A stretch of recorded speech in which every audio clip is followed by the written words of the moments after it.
Friends, आज हम लोग क्लास 10 की बायोलॉजी की पढ़ाई करेंगे।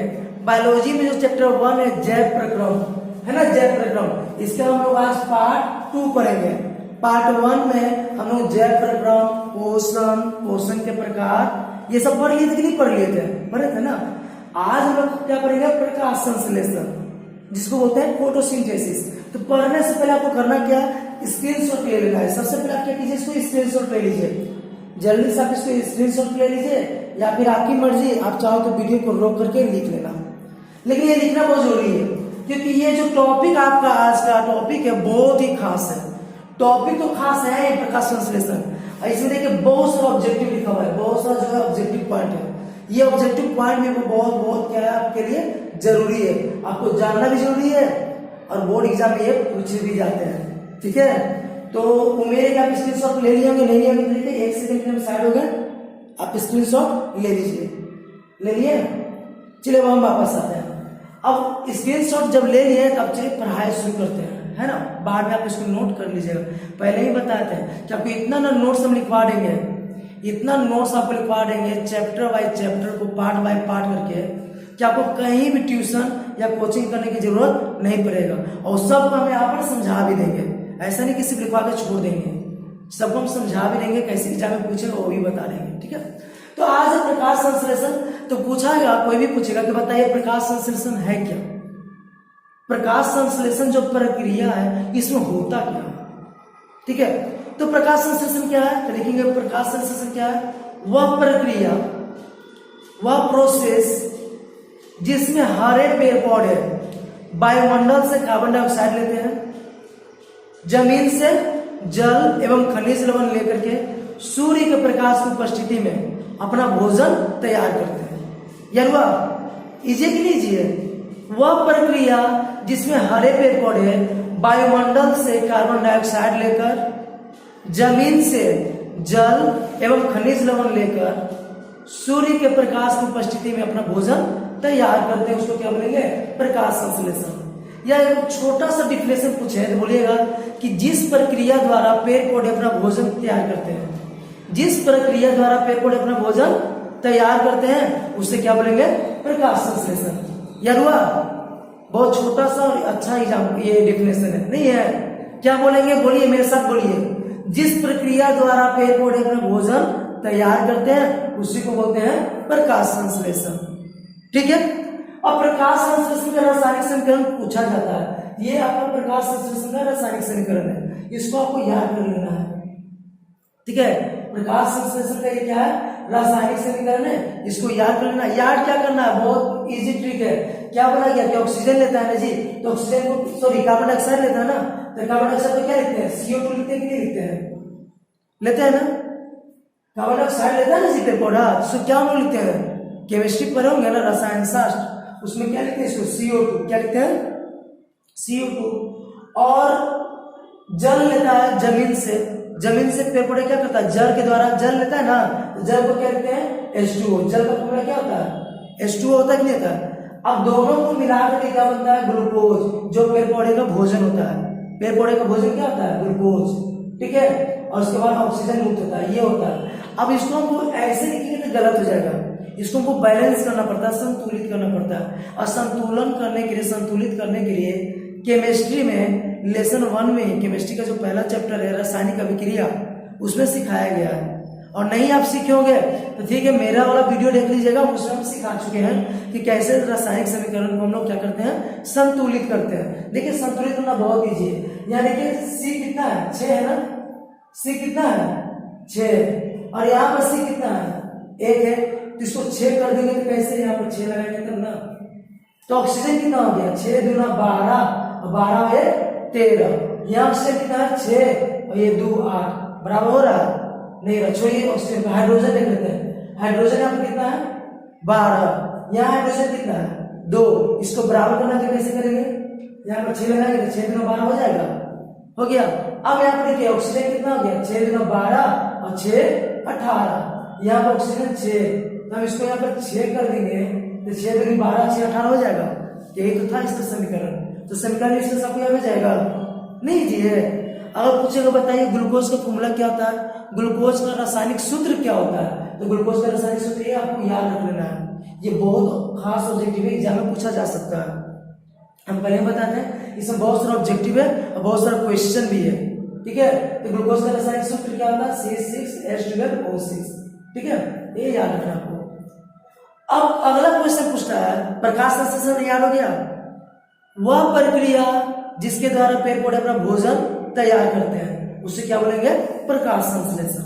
और अच्छा से लिखना, देखेंगे वह प्रक्रिया जिसमें पेड़ पौधे वायुमंडल से और क्या लेते हैं, carbon dioxide gas, carbon dioxide gas, और जमीन से क्या लेते हैं, जल एवं खनिज लवण लेकर सूर्य के प्रकाश की उपस्थिति में अपना भोजन तैयार करते हैं। सूर्य के प्रकाश की उपस्थिति में अपना भोजन तैयार करते हैं, तब उसको बोलेंगे प्रकाश संश्लेषण।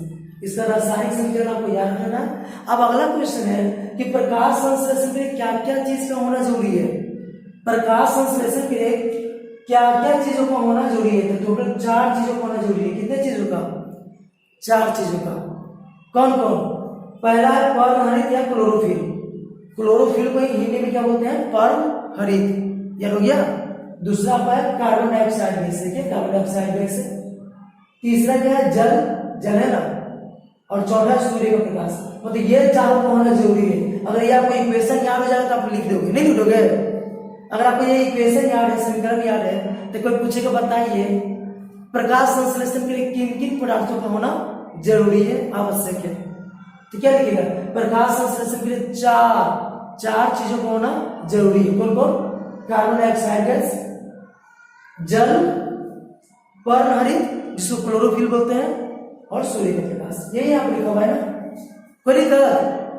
अब यही पूछेगा कि प्रकाश संश्लेषण की क्रिया में उपोत्पाद मतलब बाय प्रोडक्ट, उपोत्पाद का कहने का मतलब हो गया बाय प्रोडक्ट, बाय प्रोडक्ट के रूप में क्या बनता है, ये ऑक्सीजन बनता है, ठीक है। उपोत्पाद के रूप में मतलब ऑक्सीजन बनता है जिसका पेड़ पौधे यूज नहीं करते हैं। ये ऑक्सीजन क्या होता है, वायुमंडल में छोड़ देते हैं ना, नहीं, इसका यूज कौन करते हैं, हम लोग जंतु लोग करते हैं, ठीक है, याद हुआ।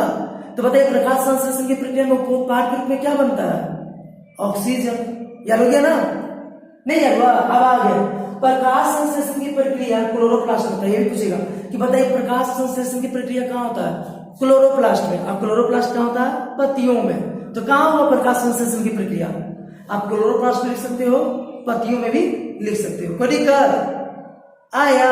प्रकाश संश्लेषण की प्रक्रिया कहाँ होता है, क्लोरोप्लास्ट में होता है, कोई दिक्कत, जिसको बोलते हैं हिंदी में हरित लवक, इसको हिंदी में क्या बोलते हैं, हरित लवक, कोई दिक्कत।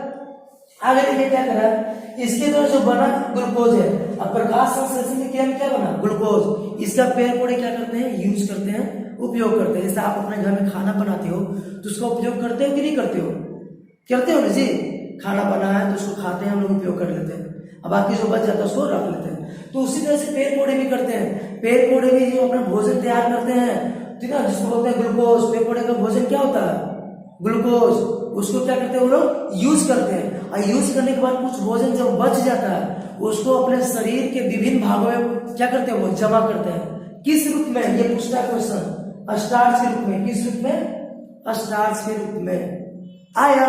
तो बताइए पेड़ पौधे अपना भोजन किस रूप में जमा करते हैं, स्टार्च के रूप में, और शरीर के विभिन्न भाग में, जैसे अपने फल में, अपने तना में, जड़ में, तीनों पत्तियों में, ये सब जगह ये क्या करते हैं, अपना भोजन जमा करते हैं, जिसको हम लोग यूज कर लेते हैं, नहीं हम लोग यूज कर लेते हैं। जैसे गाजर, तीना, मूली, इसका हम लोग जड़ खाते कि नहीं खाते, जड़, तो जड़ में क्या होता है, पेड़ पौधे का भोजन ही तो होता है, नहीं होता है। ये जो फल हुआ, सेब, अनार, ये सब जो फल हुआ, सेब हो गया, केला हो गया, उसको जो फल खाते हैं तो फल में क्या होता है, पेड़ पौधे का भोजन ही होता है वो जमा, जिसको हम लोग यूज कर लेते हैं। आया कि नहीं आया, आया ना जी। पेड़ पौधे भोजन जो तैयार करते सब के सब अपने खा लेते हैं, यूज जो करते हैं, यूज करने के बाद जो बच जाता है उसको कहाँ जमा करते हैं, तो अपने विभिन्न भागों में, जैसे जड़, तना, है ना, पत्तियां, ये सब फल इत्यादि में जमा करते हैं, बीज में भी जमा कर देते हैं, ठीक है। अब आगे बढ़ते हैं, आगे देखिए क्या है पॉइंट कि क्लोरोप्लास्ट में क्लोरोफिल पाया जाता है। क्लोरोप्लास्ट जिसको हिंदी में बोलते हैं हरित लवक, इसमें क्या पाया जाता है, क्लोरोफिल, जिसको बोलते हैं पर्णहरित। इसके कारण पत्तियों का रंग क्या होता है, हरा होता है। अब बोले बताइए पत्तियों का रंग हरा किसके कारण होता है, तो क्लोरोफिल के कारण। आया, पत्तियों का रंग हरा किसके कारण होता है, क्लोरोफिल के कारण। अब आगे देखिए क्या करा है चूंकि क्लोरोप्लास्ट में ही क्लोरोफिल पाया जाता है। देखिए क्या लिखा है, क्लोरोप्लास्ट पत्तियों में पाया जाता है, क्लोरोप्लास्ट पत्ती में पाया जाता है, बताया था शुरू में भी नहीं बताएंगे। क्लोरोप्लास्ट कहाँ पाया था, पत्तियों में, इसलिए पौधों का रसोई घर किसको बोलते हैं, पत्तियों को। पत्तियों को क्या बोलेंगे, प्रकाश संश्लेषी अंग बोलेंगे, पौधों का रसोई घर बोलेंगे, फूड फैक्ट्री बोलेंगे। आया समझ में? तो बताइए पत्तियों को प्रकाश संश्लेषी अंग क्यों कहते हैं, तो क्योंकि क्लोरोप्लास्ट कहाँ पाया जाता है, पत्तियों में पाया जाता है, और उसी के कारण प्रकाश संश्लेषण की क्रिया होता है ना जी, कहाँ होता है, पत्तियों में होता है ना, इसलिए पत्तियों को क्या बोलते हैं, प्रकाश संश्लेषी अंग। याद हुआ? कोई पूछेगा बताइए प्रकाश संश्लेषी अंग किसे कहा जाता है, पत्तियों को। क्यों कहा जाता है, क्योंकि प्रकाश संश्लेषण का जो काम होता है वो पत्तियों में होता है। क्यों? क्योंकि पत्तियों में ही क्लोरोप्लास्ट पाया जाता है, अब क्लोरोप्लास्ट में भी ना होता है प्रकाश संश्लेषण। पहले बताया ना कि प्रकाश संश्लेषण कहाँ होता है, क्लोरोप्लास्ट में, अब क्लोरोप्लास्ट कहाँ है, पत्तियों में, है ना जी, तो पत्ती को ही बोलेंगे प्रकाश संश्लेषी अंग। को देखकर अब क्लोरोप्लास्ट में देखिए यहाँ पर हरित लवण जो हो गया, जिसको इंग्लिश में बोलते हैं क्लोरोप्लास्ट, इसको प्रकाश संश्लेषी अंगक भी बोलते हैं। पूछेगा ऑब्जेक्टिव कि बताइए प्रकाश संश्लेषी अंगक किसको बोलते हैं, हरित लवण को। याद हो जाएगा, प्रकाश संश्लेषी अंगक किसको बोलते हैं, हरित लवण को। 2 बार 3 बार बोलिएगा, प्रकाश संश्लेषी अंगक, ये अंगक है, ये अंग है, अंगक। अंगक मतलब इससे छोटा कौन होता है, हरित लवण ना, तो इसको बोलेंगे प्रकाश संश्लेषी अंगक। और जो क्लोरोफिल होता है, जो इससे भी छोटा होता है, क्योंकि क्लोरोफिल कहाँ पाया जाता है, क्लोरोप्लास्ट में सबसे छोटा गया क्लोरोफिल, उसके बाद क्लोरोप्लास्ट, उसके बाद पत्ती, है ना, तो क्लोरोफिल को बोलते हैं प्रकाश संश्लेषी इकाई। याद हो गया, क्लोरोफिल को क्या बोलते हैं, प्रकाश संश्लेषी इकाई। मतलब आपको याद कैसे रखना है कि सबसे छोटा क्या होता है जी, क्लोरोफिल, तो उसको बोलेंगे प्रकाश संश्लेषी इकाई। फिर बहुत सारा क्लोरोफिल किसमें होता है, क्लोरोप्लास्ट में, हरित लवक में, उसको बोलेंगे प्रकाश संश्लेषी अंगक। क्या बोलेंगे, प्रकाश संश्लेषी अंगक। अब क्लोरोप्लास्ट किसमें होता है, पत्तियों में, तो उसको बोलेंगे प्रकाश संश्लेषी अंग। याद हो जाएगा, नहीं याद होगा, चलिए आगे देखिए। पत्तियों को पौधों का रसोई घर या भोजन उत्पादक कारखाना, जिसको बोलते हैं फूड फैक्ट्री, बताया ना, क्यों, क्योंकि भोजन कहाँ बनता है, पत्तियों में। हम लोग का भोजन कहाँ बनता है, रसोई घर में, इसलिए इन लोगों को भी पत्तियों का रसोई घर किसको बोलते हैं, सॉरी पौधों का रसोई घर किसको बोलते हैं, पत्तियों को। आया, पौधों का रसोई घर या फूड फैक्ट्री किसको बोलते हैं, पत्तियों को। दिक्कत, अब पत्तियों में महीन छिद्र पाया जाता है। अगर आप देखना चाहते हो तो क्या करो ना, एक पत्ती तोड़ लो, जरा आपको, हाँ, नींबू की पत्ती में आपको साफ दिख जाएगा। अगर घर के आसपास कहीं नींबू का पौधा है तो उसकी एक पत्ती तोड़ लो और लाइट उसको ऐसे करके देखो, ध्यान से देखो, तो महीन उसमें छिद्र आपको दिख जाएगा, तो सिर्फ नींबू की ही पत्ती में नहीं, हर एक पत्ती में आपको दिख जाएगा। ठीक है, नींबू की पत्ती में थोड़ा क्लियर दिखता है क्योंकि हम खुद देख चुके हैं। आया समझना, उसको देखने के आपको लेंस की जरूरत नहीं पड़ेगा, तो आप उसको देखो, उसमें महीन छिद्र दिखेगा। जो पत्तियों में महीन छिद्र होता है ना, जिसको रंध्र बोलते हैं, उसी का नाम है अस्टोमाटा। क्या नाम है, अस्टोमाटा। इसी अस्टोमाटा के द्वारा क्या होता है ना, पेड़ पौधे जो होते हैं वायुमंडल से कार्बन डाइऑक्साइड लेते हैं और ऑक्सीजन छोड़ते हैं। आया समझना, वायुमंडल से पेड़ पौधे कार्बन डाइऑक्साइड लेते हैं कि नहीं लेते हैं, किसके द्वारा, यही अस्टोमाटा के द्वारा। जो पेड़ पौधे के पत्तियों में महीन छिद्र होता है ना, उसको बोलते हैं अस्टोमाटा। ऐसे से वो लोग क्या करते हैं, कार्बन डाइऑक्साइड लेते हैं, और जब प्रकाश संश्लेषण हो गया तो ऑक्सीजन बना ना, ये ऑक्सीजन को उसी छिद्र के द्वारा वायुमंडल में छोड़ देते हैं। आया कि नहीं आया, आया ना जी। अब प्रकाश संश्लेषण की क्रिया में क्या क्या होता है, ये भी बहुत खास है, बहुत एक खास क्वेश्चन है कि प्रकाश संश्लेषण की क्रिया में क्या क्या होता है, क्या घटनाएं होती है। तो प्रकाश संश्लेषण की क्रिया में ये सब घटना होता है, 3 घटना। पहला घटना, जो पत्तियों के अंदर क्लोरोप्लास्ट होता है ना, वो सूर्य के प्रकाश की ऊर्जा को अवशोषित कर लेता है, उसको बोलते हैं विकिरण ऊर्जा। क्या बोलते हैं, विकिरण ऊर्जा। कहीं प्रकाश ऊर्जा भी लिखा रहेगा, आया समझना, कहीं प्रकाश ऊर्जा भी लिखा रहेगा, नहीं तो अधिकतर जगह लिखा रहेगा विकिरण ऊर्जा। क्या लिखा रहेगा, विकिरण ऊर्जा। तो पहला घटना क्या हुआ कि सूर्य के प्रकाश का जो विकिरण ऊर्जा होता है, प्रकाश ऊर्जा होता है, उसको अवशोषित कर लेता है कौन, क्लोरोप्लास्ट, हरित लवक। आया समझना, हरित लवक को ही बोलते हैं क्लोरोप्लास्ट, इसी को इंग्लिश में बोलते हैं ना क्लोरोप्लास्ट। दूसरा क्या होता है, ये जो विकिरण ऊर्जा अवशोषित हुआ ना, उसको रासायनिक ऊर्जा में चेंज कर दिया जाता है। किस ऊर्जा में, रासायनिक ऊर्जा में चेंज कर दिया जाता है। मतलब विकिरण ऊर्जा जो प्रकाश ऊर्जा है उसको रासायनिक ऊर्जा में चेंज कर दिया जाता है। और जो ये कार्बन डाइऑक्साइड इसमें जो जल लिया ना, जमीन से नहीं बताते हैं, जल कहां से लिया था, जमीन से लिया था ना, वो जल दो भाग में टूट जाता है। कौन कौन भाग में? देखिए जल आपको क्या क्या दिख रहा है, हाइड्रोजन ऑक्सीजन। तो जल कौन कौन से भाग में टूटेगा बताइए? हाइड्रोजन और ऑक्सीजन में। आया जल दो भागों में टूट जाता है, कौन कौन? हाइड्रोजन और ऑक्सीजन। ठीक है। अब तीसरा क्या है? कार्बन डाइऑक्साइड से ग्लूकोज बनता है। जो ये कार्बन डाइऑक्साइड है ना, यही कार्बन डाइऑक्साइड हाइड्रोजन से क्या करता है? विक्रिया कर लेता है। जो हाइड्रोजन टूटा कि नहीं टूटा? हाइड्रोजन ऑक्सीजन टूटा ना जी, तो ये तो ऑक्सीजन बाहर निकल जाता है, ये ऑक्सीजन बाहर निकला कि नहीं निकला? ये जो हाइड्रोजन यहाँ पे बच गया, वो हाइड्रोजन कार्बन डाइऑक्साइड से क्या करता है? अभिक्रिया कर लेता है और उससे क्या बना लेता है? ग्लूकोज।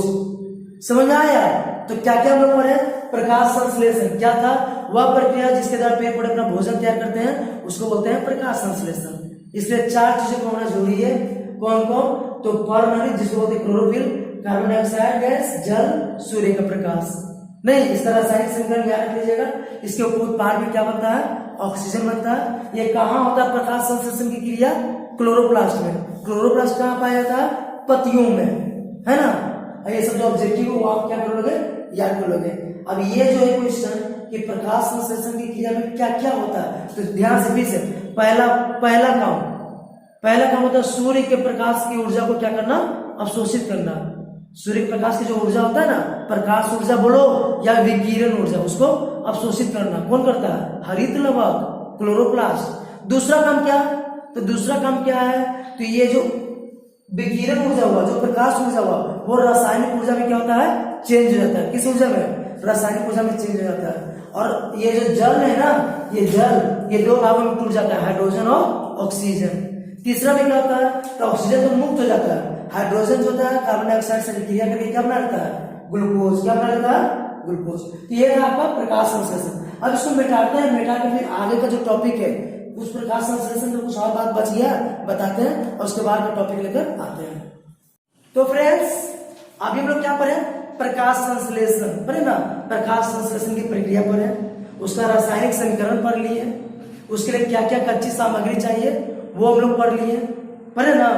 फिर उसके बाद हम लोग क्या पढ़े? प्रकाश संश्लेषण में क्या क्या घटनाएं होती है, क्या क्या क्रिया होता है, वो सब पढ़ लिए। प्रकाश संश्लेषण की क्रिया के बाद क्या बनता है, उपोत्पाद में कुछ बनता है ना, वो पढ़ लिए। अब हम लोग पढ़ेंगे प्रकाश संश्लेषण का महत्व। ठीक है। इससे पहले देखिए दो ऑब्जेक्टिव है। एक है जंतुओं में जो अतिरिक्त ग्लूकोज होता है, जंतु का नहीं होता, हम लोग हो गए या जानवर लोग हो गया, हम लोग में जो अतिरिक्त ग्लूकोज होता है वो ग्लाइकोजन के रूप में संचित होता है। जैसे थोड़ा देर पहले भी बताया था, पेड़ पौधे जो ग्लूकोज बनाता है, फोटोसिंथेसिस जो क्रिया हुआ, प्रकाश संश्लेषण, इसे पेड़ पौधे क्या बनाता है? ग्लूकोज ने बनाता है जी। उन लोग का भोजन क्या है? ग्लूकोज है। तो भोजन करने के बाद जो बच जाता है वो किस रूप में जमा होता है पेड़ पौधे में? स्टार्च के रूप में। किस रूप में? स्टार्च के रूप में। बताया तो नहीं बताया था। लेकिन जंतुओं में किस रूप में जमा होता है? ग्लाइकोजन। ये भी खास ऑब्जेक्टिव याद रखिएगा। जंतुओं में जो एक्स्ट्रा ग्लूकोज होता है वो किस रूप में जमा होता है? ग्लाइकोजन। जंतुओं में एक्स्ट्रा ग्लूकोज किस रूप में जमा होता है? ग्लाइकोजन। एक और ऑब्जेक्टिव है, ये जो फोटोसिंथेसिस है जिसको हिंदी में बोलते हैं प्रकाश संश्लेषण, फोटोसिंथेसिस जिसको क्या बोलते हैं? प्रकाश संश्लेषण। ये जो नाम है कौन दिए हैं? एक साइंटिस्ट है जिसका नाम है बार्न्स, 1898 में। कौन दिए हैं? बार्न्स, 1898 में। ये आपको याद रखना जरूरी है। चलिए प्रकाश संश्लेषण का महत्व लोग समझ लेते हैं। तो आपको भी पता है कि सब प्रकाश संश्लेषण के लिए बहुत जरूरी है, सिर्फ पेड़ पौधे के लिए नहीं, पूरे संसार के लिए। सिर्फ पेड़ पौधे के लिए जरूरी है नहीं, पूरे संसार के लिए प्रकाश संश्लेषण की क्रिया जरूरी है। अच्छा सिंपल सा हम लोग देखते हैं कि क्या होता है? प्रकाश संश्लेषण की क्रिया के द्वारा क्या करते हैं? पेड़ पौधे अपना भोजन तैयार करते हैं। अगर प्रकाश संश्लेषण की क्रिया नहीं होगा तो पेड़ पौधे का भोजन भी तैयार नहीं होगा। अब बिना भोजन को वो जिंदा रह पाएंगे? जब वो जीवित नहीं रह पाएंगे तो हम सब जानते हैं, बच्चा तक जानता है कि हम लोग को ऑक्सीजन कहाँ से मिलता है? पेड़ पौधे से। तो जब पेड़ पौधे नहीं जीवित रहेंगे तो हम लोग ऑक्सीजन मिल पाएगा, तो हम लोग क्या जीवित रह पाएंगे या कोई भी जंतु जीवित रह पाएगा? तो जीवन का आधार जो ऑक्सीजन है वो कौन देता है? पेड़ पौधे। किस क्रिया द्वारा? प्रकाश संश्लेषण की क्रिया द्वारा। तो पता चला प्रकाश संश्लेषण क्यों जरूरी है। दूसरी बात, हम लोग सब जानते हैं कि हम लोग अपने भोजन के लिए प्रत्यक्ष या अप्रत्यक्ष रूप से पेड़ पौधे पे ही निर्भर है। सभी जितने भी जीव है, जितने भी जंतु है, प्रत्यक्ष या अप्रत्यक्ष, डायरेक्टली या इनडायरेक्टली किस पे निर्भर है? पेड़ पौधे के लिए। कैसे भाई? तो देखिए बता देते हैं। हम लोग तो साफ पता है कि हम लोग अनाज किससे लेते हैं? पेड़ पौधे से। अगर बात करते हैं एक मांसाहारी जानवर की, जैसे शेर है ना, बाघ, ये सब मांसाहारी जानवर है, ये तो पेड़ पौधे पे डिपेंड नहीं है। इन लोगों को भोजन पेड़ पौधे से नहीं मिलता है, ऐसी बात नहीं है। इन लोगों को भी भोजन किससे मिलता है? पेड़ पौधे से, लेकिन इनडायरेक्टली। कैसे? तो जैसे शेर होता है, बाघ होता है, ये लोग शिकार करते हैं, किसको? हिरन, ये सब को शिकार करते हैं। और हिरन को भोजन कहाँ से मिलता है? पेड़ पौधे से। तो जब पेड़ पौधे नहीं रहेंगे तो हिरन नहीं रहेगा, हिरन नहीं रहेगा तो हमारे शेर बाघ भी नहीं रह पाएंगे। एक ठा टाइगर हो जाएगा, है ना, टाइगर एक ठा हो जाएगा, नहीं एक ठा टाइगर अब नहीं है कि नहीं है? तो मतलब जितने भी जीव जंतु हैं, डायरेक्टली या इनडायरेक्टली अपने भोजन के लिए भी किस पे डिपेंड करते हैं, किस पे निर्भर करते हैं? तो पेड़ पौधे पे, पेड़ पौधे पे करते हैं ना। तो इसके लिए प्रकाश संश्लेषण क्या है? बहुत ही जरूरी है। और तीसरी बात, प्रकाश संश्लेषण की क्रिया के द्वारा ही हमारा जो वायुमंडल है, इसमें ऑक्सीजन और कार्बन डाइऑक्साइड गैस, ऑक्सीजन और कार्बन डाइऑक्साइड गैस का क्या होता है? संतुलन बना करके रखा जाता है। किसके द्वारा? तो प्रकाश संश्लेषण की क्रिया द्वारा। प्रकाश संश्लेषण की क्रिया द्वारा ही ऑक्सीजन और कार्बन डाइऑक्साइड का संतुलन बना करके रखा जाता है। तो समझ में आया प्रकाश संश्लेषण क्यों जरूरी है? आप 3 अलग अलग पॉइंट भी लिख सकते हो। नहीं आया? आया नहीं है? प्रकाश संश्लेषण क्यों महत्वपूर्ण है? अब इसके बारे में हमको जानना है कि प्रकाश संश्लेषण को कौन कौन से कारक प्रभावित करते हैं। प्रकाश संश्लेषण को 4 कारक प्रभावित करते हैं। कितने कारक? 4 कारक। कौन कौन? पहला, प्रकाश की तीव्रता, प्रकाश की तीव्रता। हम यहाँ लिखना भूल गए, आप चाहो तो यहाँ पर प्रकाश की तीव्रता लिखकर डैश दे सकते हो। आया समझ? यहाँ पर क्या लिखोगे आप? प्रकाश की तीव्रता लिखकर डैश दे दोगे पहला पॉइंट में। अब फिर इसके बाद ये लिखना कोई कर। दूसरा पॉइंट, ताप। दूसरा पॉइंट ये जो ताप है ना, यहाँ पर हम ताप लिख के डैश देना भूल गए थे, तो आप ताप लिख के फिर ये लिखिएगा। आ रहा है समझ में? हम भूल गए थे, आप मत भूलना, ठीक ना। आप यहाँ पे क्या करना? ताप लिख करके डैश दे देना, फिर ये वाला पॉइंट लिखना। तीसरा, जल। क्या? जल, जल लिख के डैश दे दीजिएगा। और चौथा क्या? CO2। क्या जी? CO2। कैसे सर? बताते हैं। तो पहले समझना है इसको कैसे लिखना है। ऐसे नहीं लिखना, गलती से छूट गया इसलिए सॉरी बोलते हैं, ठीक है। आप क्या करोगे? ये प्रकाश की तीव्रता यहाँ पर लिख कर डैश देकर ये लिख लोगे पहला पॉइंट में, आएगा ना, डैश देकर यहाँ पर लिखना, ये वाला हो जाएगा। दूसरा पॉइंट में क्या करना? ताप, ताप में ये लिख लेना है। तीसरा पॉइंट क्या लिखना है? जल, जल में लिख लेना है, बिल्कुल इस तरीके से। जैसे यहाँ पे लिखेंगे ताप, ताप लिख के डैश देंगे तब ये लिखेंगे, कोई दिक्कत? यहाँ पे लिखेंगे जल और जल लिख के डैश देंगे तब लिखेंगे। तो चलिए समझ गए, इतना तो अपना समझ है नहीं, तो इतना बताने की जरूरत ही नहीं है। अब समझाते हैं कि ये चारों है जो कारक, इसी पे क्या करता है? प्रकाश संश्लेषण डिपेंड करता है, ठीक है, प्रभावित होता है इसमें। कैसे? तो पहला, प्रकाश संश्लेषण की दर होता है कम तीव्रता में अधिक हो जाता है, अधिक तीव्रता में कम। उल्टा याद रखिएगा, क्या करना है हमको? अपोजिट याद रखना, उल्टा याद रखना। कम तीव्रता का प्रकाश रहेगा तो प्रकाश संश्लेषण का दर क्या हो जाएगा? रेट क्या हो जाएगा? बढ़ जाएगा। क्या हुआ? प्रकाश की तीव्रता कम रहेगा, इंटेंसिटी इसको इंग्लिश में बोलते हैं, लाइट इंटेंसिटी, ठीक है ना। आपको इंग्लिश जानना है तो जान लो, लाइट इंटेंसिटी इसको बोलते हैं। तो प्रकाश की तीव्रता जब अधिक होगा, लाइट इंटेंसिटी अधिक होगा, तो उल्टा हो जाएगा, प्रकाश संश्लेषण की दर कम हो जाएगा। और जब लाइट इंटेंसिटी ज्यादा हो जाएगा, मतलब प्रकाश की तीव्रता अधिक हो जाएगा, तो क्या हो जाएगा? प्रकाश संश्लेषण कम हो जाएगा। आया? अब कम रहेगा प्रकाश की तीव्रता तो अधिक हो जाएगा। आया कि नहीं आया? ये पहला पॉइंट है। दूसरा पॉइंट, उच्च ताप पर प्रकाश संश्लेषण की दर कम हो जाता है, यानी उल्टा। उच्च तापमान रहेगा तो प्रकाश संश्लेषण क्या हो जाएगा? कम हो जाएगा। यार हुआ? यहाँ भी उल्टा लिखा है, ट्रिक है, आपको ट्रिक याद रखना है। उच्च तापमान रहेगा तो प्रकाश संश्लेषण की तीव्रता, रेट क्या हो जाएगा? कम हो जाएगा। तीसरा, जल कम रहेगा तो यहाँ उल्टा रखना है, कम जल रहेगा तो प्रकाश संश्लेषण की दर बढ़ जाएगा। सब जगह उल्टा ही याद रखना है। इजी के लिए ट्रिक पकड़ाया कि नहीं पकड़ाया? एक ट्रिक पकड़ाया, पकड़ लिए ना कि क्या सर उल्टा देकर चलना है सर, कैसे? तो सर कम जल रहेगा, कम जल की आपूर्ति रहेगा तो प्रकाश संश्लेषण की तीव्रता क्या हो जाएगा? बढ़ जाएगा। और CO2 अधिक हो जाएगा तो क्या हो जाएगा? उल्टा बोले थे ना, अधिक होगा तो बताइए जरा, प्रकाश संश्लेषण की तीव्रता क्या हो जाएगा? कम हो जाएगा। आया कि नहीं आया? फिर से बताइए प्रकाश संश्लेषण क्यों जरूरी है, ये लीड हो गया। अब प्रकाश संश्लेषण को प्रभावित कितने कार्य करते हैं, 4। कौन कौन, तो प्रकाश की तीव्रता, इसमें क्या लिखेंगे कि अधिक प्रकाश की तीव्रता में प्रकाश की दर कम हो जाता है, उल्टा, और कम प्रकाश की तीव्रता में प्रकाश संश्लेषण की दर बढ़ जाता है। ताप, उच्च ताप में प्रकाश संश्लेषण की दर कम जाता है, हमेशा उल्टा बोल रहा है, उल्टा अपोजिट। जल, अधिक जल जब रहेगा तो प्रकाश संश्लेषण की दर कम हो जाएगा, कम जल रहेगा तो प्रकाश संश्लेषण की दर बढ़ जाएगा। और CO2, जब अधिक CO2 रहेगा तब प्रकाश संश्लेषण की दर कम जाएगा, और जब कम रहेगा तो बढ़ जाएगा। तो ये था आपका प्रकाश संश्लेषण का कंप्लीट टॉपिक। अब इससे बाहर प्रकाश संश्लेषण से कुछ नहीं पूछा जाना है, कुछ नहीं पूछेगा इससे बाहर। जितना प्रकाश संश्लेषण आपको बता रही है, जितना आपको ऑब्जेक्टिव पॉइंट बता रही है, इससे बाहर आपसे कुछ नहीं पूछा जाएगा। ये सब टॉपिक आपको क्या करना है, क्लियर रखना है। और क्लियर नहीं हुआ होगा तो एक बार वीडियो को फिर से देख लीजिएगा, इसको स्क्रीनशॉट लेकर क्या क्या कर लोगे, लिख ही लोगे। वापस हम आते हैं अमीबा लेकर। अमीबा को लेकर नहीं आएंगे कि ले लीजिए अमीबा, फिर अमीबा का टॉपिक लेकर आते हैं। अमीबा को हम टॉपिक क्लियर करेंगे अभी वापस आकर, ठीक है। तो मिलते हैं फिर से। तो फ्रेंड्स अभी हम लोग क्या पढ़े, प्रकाश संश्लेषण का पूरा कंप्लीट थ्योरी पढ़ चुके हैं ना। अब हम लोग पढ़ेंगे अमीबा, जो आज का लास्ट टॉपिक है। इसके बाद जो भी बच गया वो अगले पार्ट में पढ़ेंगे, पार्ट 3 में। आज का 2 है ना, पार्ट 3 में बाकी पढ़ लेंगे, बचा जो भी चीज है वो पार्ट 3 में पढ़ेंगे।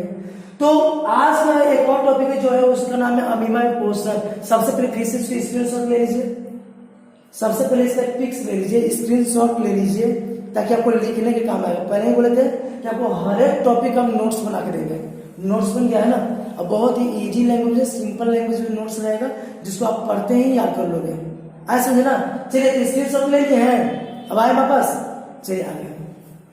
तो देखिए अमीबा में पोषण, ये भी बहुत खास टॉपिक है, ये अक्सर एग्जाम में पूछा जाता है। इससे ऑब्जेक्टिव तो बार बार पूछा जाता है, क्वेश्चन थोड़ा सा कभी कभी नहीं भी पूछ सकता है, लेकिन ऑब्जेक्टिव इसका बहुत खास है, पूछ देगा ऑब्जेक्टिव। तो क्या है, तो सब हम बताएंगे क्या क्या ऑब्जेक्टिव से पूछेगा, कैसा क्वेश्चन पूछेगा, सब बताएंगे। और ये डायग्राम जो आपको बनानी है वो डायग्राम भी आप बना लेना, ठीक ना। ये डायग्राम जब बना लोगे इसे आसानी से समझ लोगे। तो देखिए अमीबा क्या है, तो अमीबा एक कोशिकीय जीव है। पहले समझते हैं कि एक कोशिकीय होता क्या है। तो पूरे दुनिया में जितने भी जीव है उसको 2 भागों में बांटा गया। एक बोलते हैं एक कोशिकीय, दूसरे बोलते हैं बहुकोशिकीय। एक कोशिकीय, बहुकोशिकीय, ऐसा समझे ना। अब एक कोशिकीय का मतलब क्या, जो सिर्फ एक कोशिका का बना होता है, समझ आया। वे जीव जो सिर्फ एक ही कोशिका का बना होता है उसको बोलते हैं एक कोशिकीय जीव। जैसे अमीबा, जैसे अपना अमीबा, ये एक कोशिका का ही बना होता है, एक ही सेल का बना होता है। 9th क्लास आप सेल पढ़ चुके हो, पढ़े ना सेल। अब सेल का मतलब ये नहीं कि सेल लगा हुआ है साड़ी का, वो वाला सेल नहीं है, समझे ना। तो सेल मतलब कोशिका, कोशिका पढ़े ना 9th क्लास में, हाँ वही वाला सेल, वही वाला कोशिका।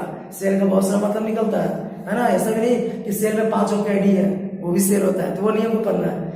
तो एक कोशिका का मतलब क्या, जो सिर्फ एक कोशिका का बना होता है उसको बोलेंगे एक कोशिकीय जीव। और जो अनेक कोशिकाओं का बना होता है, अनेक कोशिकाओं का, जैसे मैं और तुम है ना, सिर्फ हम ही तो ना सर, कोई नहीं, सब लोग थी ना। जैसे हो गया पेड़ पौधे हो गए, जीव जंतु हो गए, चिड़िया मछली जानवर, ये सब क्या हो गए, है ना, बहुकोशिकीय जीव हो गए। ये एक कोशिका के नहीं, अनेक कोशिकाओं के बने होते हैं। हमारा शरीर भी बहुत सारी कोशिकाओं का बना हुआ है, इसलिए हम भी क्या है, बहुकोशिकीय जीव है। आया समझ ना। तो अब यहाँ देखिए फिर से आते हैं टॉपिक पे। एक कोशिकीय बहुकोशिकीय समझ में आ गया, क्लियर है ना। एक कोशिकीय मतलब एक कोशिका का बना हुआ, बहुकोशिकीय मतलब बहुत सारी कोशिकाओं का बना हुआ। बताइए तो जरा घोड़ा क्या है, बहुकोशिकीय, सही जवाब। चलिए अब अमीबा में पोषण, अमीबा में पोषण क्या है, तो अमीबा क्या है ना, एक कोशिकीय जीव है। एक कोशिकीय जीव है मतलब इसमें कोई विशेष तरह अंग होगा भोजन करने के लिए। हम लोग में तो विशेष अंग है, हाथ से उठाते हैं खा लेते हैं, क्या डायरेक्ट मुंह में थाली लगा देते हैं, नहीं ना। हाथ से भोजन उठाया, मुंह में खाया, चबाया, अच्छा से भले मतलब से चबाया, चबाने के बाद आराम से पेट मिलेगा, नहीं डकार ही मारते हैं, है ना। तो ये हो गया।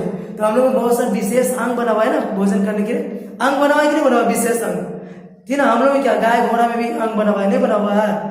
तो लेकिन अमीबा जब एक ही कोशिका का बना हुआ है तो उसमें कोई विशेष अंग नहीं हुआ, क्लियर। चलिए ठीक है। तो अमीबा में पोषण करने के लिए कोई विशेष अंग नहीं बना होता है, बस उसमें होता क्या है, तो कुटपार होता है। क्या होता है, कुटपार। क्या होता है, कुटपार। इसी कुटपार की सहायता से वो अपना भोजन को कैच करता है, पकड़ता है। ऐसा समझना, यहाँ देखिए डायग्राम से दिख रहा होगा, भोजन को कैच किया, पकड़ा। तो अमीबा क्या है, एक कोशिकीय जीव है, इसका आकार निश्चित नहीं होता है, इसमें कोई विशेष अंग नहीं होता, कोई भी विशेष अंग नहीं होता पोषण के लिए। ये अपनी कुटपाड़ों की सहायता से भोजन को क्या करता है, कैच करता है, पकड़ता है, ग्रहण करता है, ठीक है। और यही कुटपाड़ जो है ना हमेशा इसका बनते रहता है, बिगड़ते रहता है, बनते रहता है, बिगड़ते रहता है, इसी के कारण इसका आकार भी चेंज होते रहता है। तो ये क्वेश्चन है, बताइए अमीबा का आकार क्यों चेंज होते रहता है, क्यों निश्चित नहीं है? तो क्योंकि सर अमीबा में क्या होता है ना, जो कुटपाड़ होता है हमेशा बनते और बिगड़ते रहता है, इसलिए इसका आकार निश्चित नहीं है। आया, अमीबा का आकार निश्चित क्यों नहीं होता? क्योंकि अमीबा में हमेशा कुटपाड़ बनते रहता है और बिगड़ते रहता है, इसी कारण उसका आकार निश्चित नहीं होता। अब आगे बढ़ते हैं। अमीबा का जो भोजन है वो है शैवाल के छोटे छोटे टुकड़े, बैक्टीरिया या और भी जो एकोष्ठीय जीव हुए। सिर्फ अमीबा ही दुनिया में क्या है कि एकोष्ठीय जीव यही हुए है, और भी बहुत सारे जीव है जो एकोष्ठीय है, एक ही कोशिका के बने हुए हैं। तो अमीबा का कौन कौन सा भोजन हो गया? तो बैक्टीरिया हो गया, शैवाल का टुकड़ा हो गया, या और भी जो एकोष्ठीय जीव है वो अमीबा का भोजन है। और होता क्या है कि जब भी भोजन अमीबा के करीब होता है, समीप होता है, देखिए ध्यान से डायग्राम में, जब भी भोजन अमीबा के करीब होता है तो अमीबा क्या करता है ना, धीरे धीरे अपने कुटपाड़ को इस भोजन के चारों ओर बनाना शुरू कर देता है, मतलब इस भोजन को घेरना शुरू कर देता है। किससे? अपने कुटपाड़ों से। लेकिन तरह कुटपाड़ों से नहीं घेर रहा है, क्या घेर रहा है कि नहीं घेर रहा है इस भोजन को, है ना। तो जब भी कोई भोजन अमीबा के समीप होता है, बगल में होता है, तो अपने कुटपाड़ों का निर्माण करता है, पहले से नहीं, उसके बाद कुटपाड़ों का क्या करता है, निर्माण करता है, और उस कुटपाड़ों के साथ ऐसे भोजन को क्या करता है, घेर लेता है। घेरा गया, घेराया कि नहीं घेरा? और जैसे ही भोजन को घेरता है तो बनता है भोजन रसधानी। क्या बनता है? भोजन रसधानी, जिसमें भोजन होता है साथ में जल होता है, ठीक है। भोजन रसधानी बना जिसमें भोजन और जल होता है। और इसी भोजन रसधानी में एंजाइम्स के द्वारा, किसके द्वारा भाई? एंजाइम्स के द्वारा। तो इसी भोजन रसधानी में एंजाइम्स के द्वारा भोजन का पाचन हो जाता है। आया समझ? इसी भोजन रसधानी में भोजन का एंजाइम्स के द्वारा क्या हो जाता है, पाचन हो जाता है। और जब भोजन पच जाता है तब पचा हुआ भोजन कहाँ चला जाता है? कोशिका द्रव्य। कहाँ चला जाता है? कोशिका द्रव्य में। पचा हुआ जो भोजन होता है वो कोशिका द्रव्य में पहुंच जाता है और वहां से भी पूरे शरीर में फैल जाता है। आया समझ में? नहीं आया? आया ना। अब जो अपचा भोजन है उसका क्या होगा? अपचा भोजन आप क्या अपने पेट में रखते हो कि निकाल लेते हो बाहर? निकाल लेते हो ना, तो फिर ये भी निकालेगा ना, ये क्या रखे रहेगा। तो जो अपचा भोजन होता है उसको ये भी क्या करता है, शरीर से बाहर निकाल लेता है। किसके द्वारा? तो इस शरीर में एक अस्थायी छिद्र खुलता है, टेम्पोररी, परमानेंट नहीं, टेम्पोररी। तो पूरे शरीर में छेद हो गया, है ना। जब बेचारा बाहर निकालेगा जब इसमें छेद होगा, है ना।